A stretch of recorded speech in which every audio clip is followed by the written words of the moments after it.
हिंदुस्तानी हैं? हम पंजाबी हैं, हम हिंदुस्तानी नहीं है भाई। पंजाब का प्राइम मिनिस्टर बनता था पंजाब का। आप दुबई में थे, दुबई से वापस आए, इंडियन पासपोर्ट आपके पास है, परिवार आपका हिंदुस्तानी है। पासपोर्ट ट्रैवल डॉक्यूमेंट होता है। महात्मा गांधी के पास ब्रिटिश इंडिया का था, तो वो ब्रिटिश इंडियन थे, वो इंडियन नहीं थे, ब्रिटिश इंडियन थे। आपको हिंदुस्तानी बोलने में क्या नहीं, ऐसे प्रॉब्लम नहीं, आपत्ति नहीं। जो हमारी आइडेंटिटी नहीं है वो बोलने में आपत्ति हो या ना हो, मसला अलग है।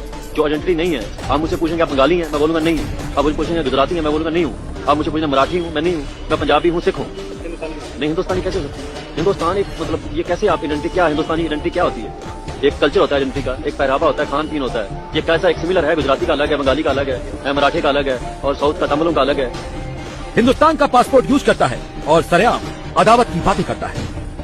क्या ऐसा हुआ कि आप वापस आ गए और यहाँ पर अब खालिस्तान मूवमेंट को तेज कर? नहीं, ऐसा कुछ नहीं हुआ। मैं बचपन से यहीं पे पला बड़ा हूँ, 20 साल की उम्र तक यहीं था। वो पारिवारिक हमारा कारोबार है, उसको देखने के लिए गया था। ऐसा नहीं है कि वापस आना, यहीं से गया था, यहीं पे आया हूँ, ये मेरा घर है। आपके परिवार के लोग कुछ कहते नहीं है कि अब तो आप इस राह पे चल दिए जहाँ पर कोई आपको आतंकवादी बोल रहा है?